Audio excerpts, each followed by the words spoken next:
Oh, thank the heavens you clicked on this video when you did. Your character was approximately 3 seconds from being ruined forever. But now you're here. So take a load off, grab yourself a cuppa or whatever beverage you prefer and relax. Because in this video, I'm going to teach you exactly how to make your very own build. Yup, that's right. The best build is one by your own creation. And that's a fact, 100%, 1000%.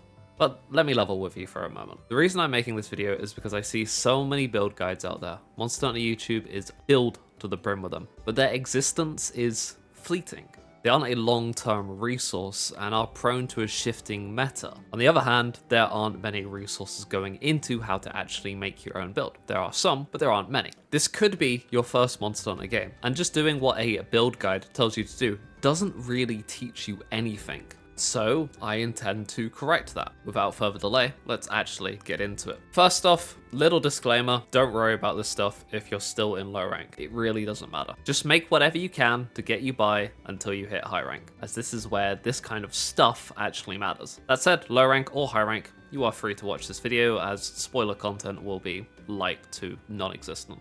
Anyway, let's start off with some ground rules with the difference between weapon and armor skills. When crafting a weapon, you'll notice at the very bottom, equipment skills. These are skills exclusive to weapons and are usually more offensive, like straight up boost to attack, or affinity. Affinity is just critical hit, by the way. I feel like I have to mention this every time, but I come from an MMO background, and this is something that's always confused me, so I think it's worth reminding people what affinity is. Anyway, because weapons also have skills that directly tie into your weapon's abilities or mechanics, for instance, if you have a weapon with a guard, a skill like offensive guard that boosts your attack power after guarding is great. Or maybe your weapon has a gauge, then a skill like power prolonger will keep that gauge powered up longer than it usually would. Or maybe your weapon does blunt damage, like a hammer or hunting horn, then something like slugger will make it easier to land those KOs on monsters. Meanwhile, when crafting armor, you'll see the same equipment skills, but these are more defensive, like Divine Blessing that has a chance to reduce incoming damage, and utility skills like Evade Window that increases the invincibility frames on a dodge roll, or Constitution that reduces stamina depletion. Armor skills even have some conditional damage increase skills like Weakness Exploit that increases affinity when you hit a weak point and wounds, or Agitator that increases attack and affinity when a monster becomes enraged. When crafting weapons and armor, you can specifically filter skills that you're interested in by pressing X on the keyboard or press your right analog stick on controller. Then click Equipment Skills. And from here, we can select a skill that we are interested in. So for example, let's select Agitator here, which is all round not a bad skill, and it'll now filter the crafting menu to show sets with Agitator at the very top of the menu and highlight the specific set pieces with that skill. You'll see here that the Blangonga beta chest piece, belt, and legs all have Agitator, and getting all three would even get us to level 5 Agitator, which is just a rough example. There are other ways to max out skills that we'll get into later. With that said, now would be a perfect time to talk about the alpha and beta pieces. Let's continue to use the Blangonga set as an example. So we want to max out Agitator, but maybe we also want to pick up Counter-Strike. Well, you might consider getting the Blangonga alpha legs instead, except do you really? The alpha Blangonga legs have level 1 Agitator and level 1 Counter-Strike, and 2 level 1 decoration slots, while the beta legs only have level 1 Agitator, but 2 level 2 decoration slots. You can tell the level of the decoration slot by the size and the amount of notches the slot has, 1 notch for each level up to level 3. In short, alpha sets have more skills but less or lower level decoration slots, while beta pieces have less built-in skills but more or higher level decoration slots. In this video, we're going to just do some wacky stuff, but if you're just starting out in high rank, you most likely won't have nearly as many decorations as I do, so it might be more worth to use alpha pieces over beta pieces. But when you get more decorations, alpha pieces lose their value over beta pieces, with a few exceptions that we'll get into. While we're on the topic of decorations, we may as well talk about them,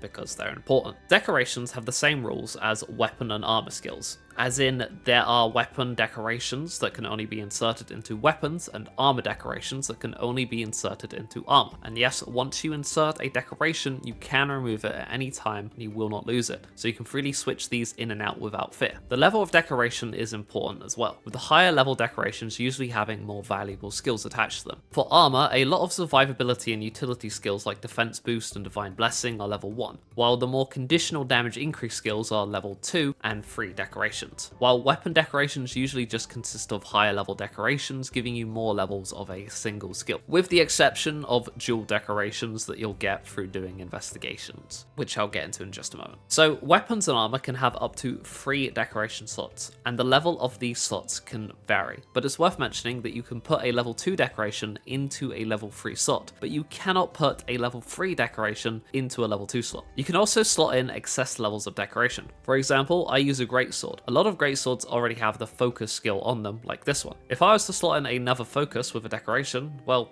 that's completely pointless. And for some reason, the game doesn't even warn you when you do this, and will just let you do it. So make sure you're double checking that you aren't overcapping skill levels, as those excess levels are a complete waste. To help with this, you can press LT, L2, RT, and R2 to navigate 2 active skills and see what you're getting from slotting in and removing decorations. I wish it would show up with a warning visual here when overcapping levels, but oh well. Decorations are especially important as they allow you to more freely customize your build as opposed to weapons and armors built-in skills. You'll get decorations for just passively playing the game, but can also farm them by doing stuff like investigations, great hunts, also referred to as double investigations, are also a great source, and you can also meld them in Shuja with excess materials and tickets that you'll get through just playing the game. With that explained, let's go back to those Blangonga legs. Sorry, but my dyslexic ass has no other conceivable way to structure this video, so we're doing a build workshop. The alpha legs have 2 level 1 slots. Beta have 2 level 2 slots. We know level 2 is more valuable and Counter-Strike is a level 2 decoration, which means if we were to want that level 1 Counter-Strike, we could just go with the beta legs and slot it in. And even better, we could slot 2 Counter-Strikes in. There's another reason for choosing the beta legs here instead of the alpha ones, but we'll get into that later. Anyway, we might not have 2 Counter-Strike decorations. Not to fear though, because we could come up with something even better. Let's now filter equipment skills to Counter-Strike, and wow, would you look at that? No Udra head and gloves both have Counter-Strike and Resentment. Oh, we've really got ourselves an absolute abomination of a set in the works. Okay, well, let's grab the beta headpiece and alpha gloves. This will put our Counter-Strike to level 3, it's max, but now we have Resentment at level 1, so let's fix that. There are a few ways about this. We have enough decoration slots to outright max the skill if we have 4 Fury Jewels, but let's say we only have 2 Fury Jewels, we'll slot them into the helmet or any other slots really, and to max Resentment out with no RNG involved, we can craft the Fury Charm, and that is the main purpose of charms, to max out skills you'd otherwise not be able to max out with minimal RNG involved, and all they require is some monster parts to create and upgrade. You can even filter skills just like how you would when searching armor skills. So if you're after a specific skill, just filter it and it will show up at the top of the menu.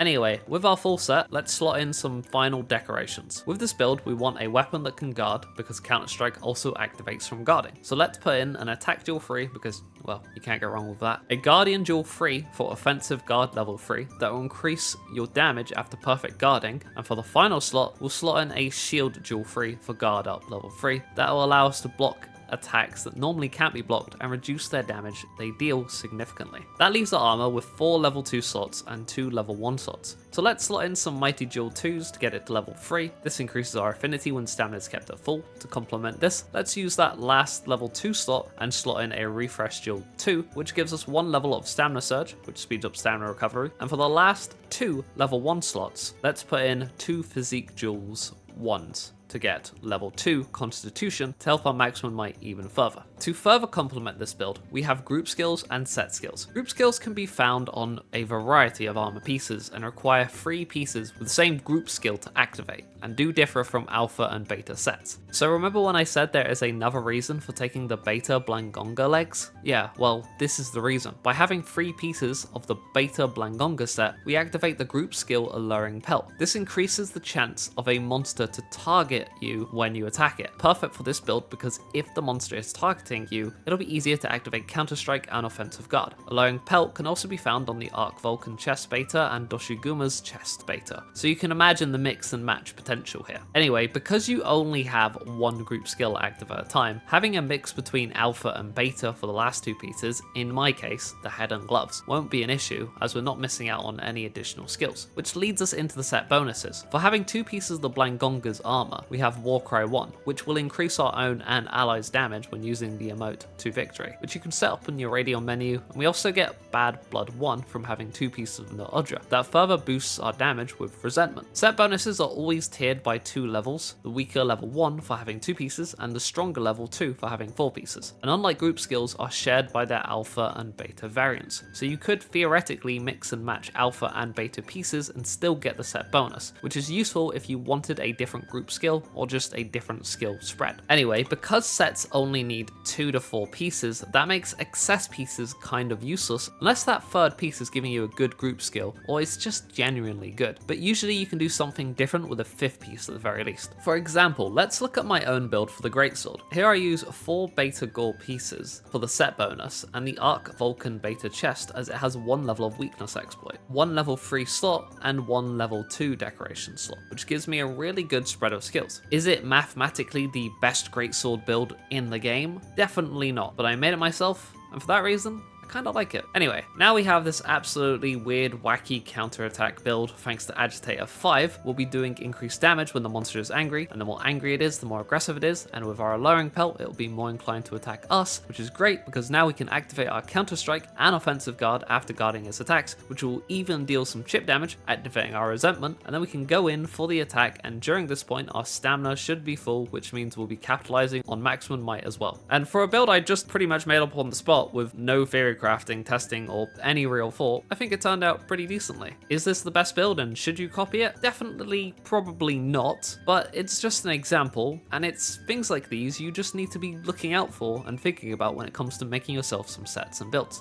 Like, how well do these skills synergize together? For example, getting offensive guard and counter strike synergizes pretty well. And you also have to think about, are you getting the most out of your group and set bonuses? Does this build even work with your weapon? Like, if you were to use this build but with a weapon with no guard, it would probably be pretty bad, but you get the point, right? So just play around with the system and mix some sets to your heart's content. But that'll do it for this video. I hope it helped clear up a lot of questions you may have when it comes to making your own set. It's honestly a lot more fun coming up with your own inventions that cater to your own playstyle, like this build that gets rewarded for guarding frequently with big damage buffs. But anyway, I hope you enjoyed the video, and if you did, make sure to do all the YouTube things, and as always, thank you to my Patreons. If you'd like your name in the credits like this, then make sure to check out the link in the description, along with all my other socials that I'd appreciate you checking out. With that said, I'll see you in the next one, but until then, take it easy and goodbye.